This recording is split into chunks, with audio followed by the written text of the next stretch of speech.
I only started reading books this year, at 28 years old. That's a source of a little shame for me, but I also realised it gives me an opportunity. Not many people have a full log of everything they've ever read, but since my list is so small right now, it's not too late for me to start one for myself. Of course, there are many apps that track reading statistics or reviews, but filling in data on glorified spreadsheets doesn't give my ADHD brain the nice little dopamine hit it craves. Making miniature books to represent my completed reading list though? That hits the spot. Since Christmas is just around the corner, I thought that I'd make these miniature books with that in mind. I'll have a way to hang these on the tree as decorations before I figure out a more permanent display. I think this would be a great annual tradition, a way to reflect on my year of reading and binding. The first book on my channel, and the first book I actually read in adulthood, was Disability Visibility. I made that video before I really started to enjoy reading. It was a good introduction for me as a disabled creator, and the book's structure of short essays broke it up into chunks, which I think really worked for my learning disability. Though looking back, I feel I didn't engage with the writing itself enough.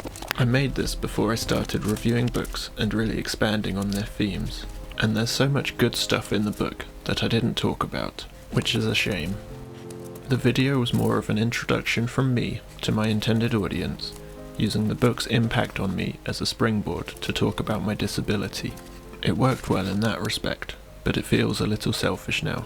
I might revisit it one day and give it the review that it deserves.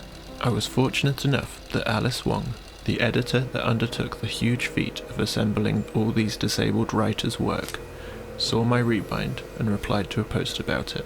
It was so cool, and it's a memory I cherish even more now that Alice has sadly passed away. Her legacy will live on through her many books, her activism, and the lives she's impacted. Rest in peace, Alice. The second book on my channel was Legends and Lattes. This was my first proper review, and the first fiction book I ever read. I loved the simplicity of the cozy fantasy genre. It wasn't trying to sell me a giant world with epic stakes and a complex web of plots revealed over multiple books. It was just a nice, self-contained story that didn't demand anything from the reader. Anything more would have been intimidating for me at the time. I gave it 5 stars because it was the first time I'd ever felt the frustration of putting a book down to do chores. Before this book, it was always a relief that I had an excuse to do anything else. But now I was rushing back to hear more of the story. I was concerned that I'd rated it too highly, but with hindsight, I stand by that rating, and it doesn't feel too controversial given its 4-star average on Goodreads. I'll always have a soft spot for it as my first cover-to-cover read, and that's worth at least 1 extra star. The third book I read was Wakenhyrst by Paver. It was recommended to me by my friend Sarah because it's set in the Fens, near to where I live. That gave it an interesting hook. I kept jumping on any little geographical detail, trying to pinpoint where the fictional village would be in the real world. The writing was good, the mystery was intriguing. I gave it 4 stars, and I think that's fair. It didn't hook me as much as Legends and Lattes, but that's probably just personal preference. I can't really fault the book at all. Book 4 was A Deadly Education by Naomi Novik. I struggled with this book at first. The main character, Elle, is a bit of a loner with an attitude. She's quite negative, and she's also the narrator, which makes the book hard to warm up to. The first half was interesting, but Elle's negativity made me consider DNFing a few times. Then, as she made friends, became more friendly herself, and more about the world got revealed, you could start to relate to her struggles and sympathize with her perspective. It sets up this great underdog story with hints at how things might resolve in future books. I really got sucked into the last half. I gave it 4.5 stars, which I think is solid. If the first half had felt more approachable, I'd consider going higher, but if the rest of the series is like the latter half, then I'm excited to get to the rest of the trilogy.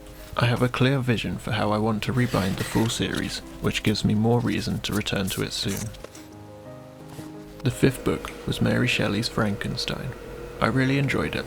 I didn't expect a book this old to speak to me so much. But somehow, a teenager from the 1800s wrote something that's still deeply relevant today.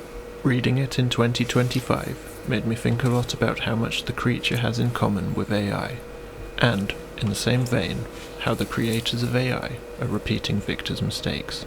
Mary showed us how the creation of new life, a marvel of progress, could so easily turn to horror if pursued with the wrong intentions. Applying those lessons to the modern day sent me off on a tangent that became my first real analysis session in a video. It made me engage more deeply with the text, what it makes me feel, what analogies can be drawn to the real world. It made me a better reviewer, and feels like an inflection point for how I approach book reviews. The bookbinding portion of the project turned out really cool as well. It's what I point to as an example of my best work. Being able to do the typesetting myself and hand bind it because I could print it legally without breaching copyright made it really fun. For that reason, I'll look at more classics in the future, as I really enjoyed those traditional bookbinding elements so much. Book number 6 felt like a bit of a downer compared to the peak of Frankenstein. V for Vendetta is a graphic novel, and I really struggled with it. I tried reading it on my phone like I usually do, but the comic book layout on mobile was a poor experience, so I had to use the physical book. That was painful to hold because of my nerve damage from my MS, and the book's larger format. What I got from the writing was also frustrating. I gave it 3 stars. Maybe that was a little harsh. The illustrations were great, and the writing was engaging. The technical execution is very good, minus the accessibility issues. I just disagreed with the conclusions that Alan Moore came to. Knowing I was reading this for a review, and enjoying the analysis I'd just done for Frankenstein, it really pushed me to think about why I disagreed. My analysis laying out that reasoning seemed to resonate with viewers, and is my most commented on long-form video to date. I felt quite vulnerable talking about politics, but it helped my confidence to see the reception it got. I'm glad to have read it. Wicked. I really disliked this book. I gave it 1 star, and it's lucky to have that. Are we allowed to give books 0 stars? If I knew more about rating systems, it might have gotten lower. It started out okay. I actually enjoyed the first part.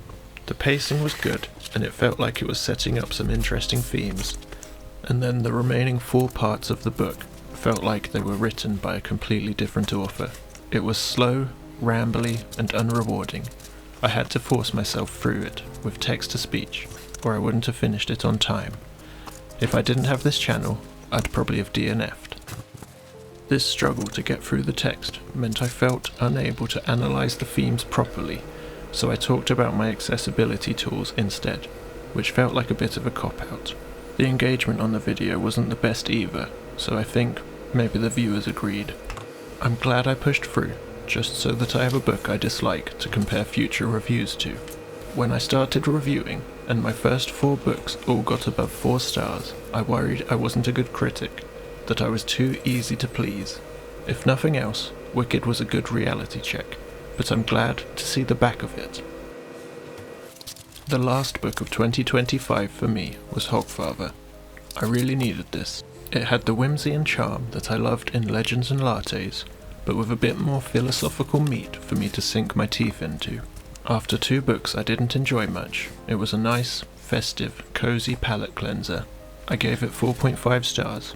I think it would have been more immersive if there were chapters that broke up the important scene changes, but that lack of chapters is my only real gripe with Pratchett. I can really see why his books are so popular. I'm really pleased with how the rebind turned out too. I got to play with some simple electronics to integrate lighting into the cover, and it worked perfectly. The velvet cover, the fur trim, the painted 3D printed skull, it all went exactly as I envisioned. It's a great final project to see out the rest of the year, and the perfect reset to remind me of the joy in a good book, and the feeling when a project goes to plan. If you'd have told me when I left school that I'd be running a book-focused YouTube channel, I'd have laughed in your face.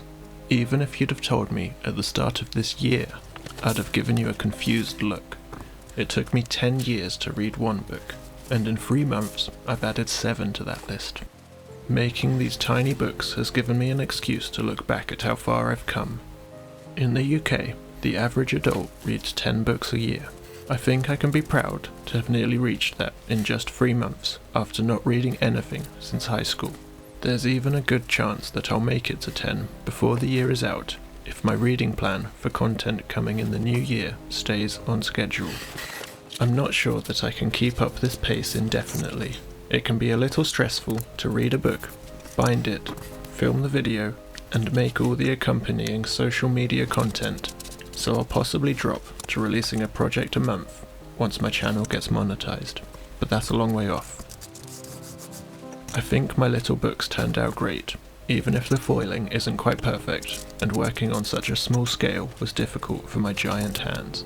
Getting toner foil to work on this tiny scale, where the smallest of misalignments is very noticeable, gives me the confidence to use it on future projects. But other than a few teething issues with that new process, everything went really smoothly. I'd be interested to hear which rebind was your favourite. Legends and Lattes always gives me the warm fuzzies, but Frankenstein is by far the coolest in my opinion.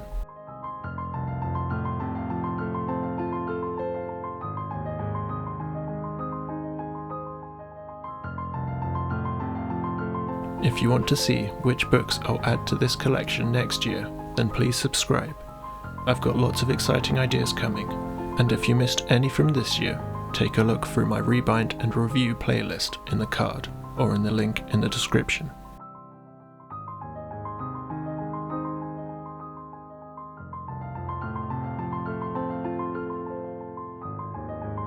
Thank you all so much for watching.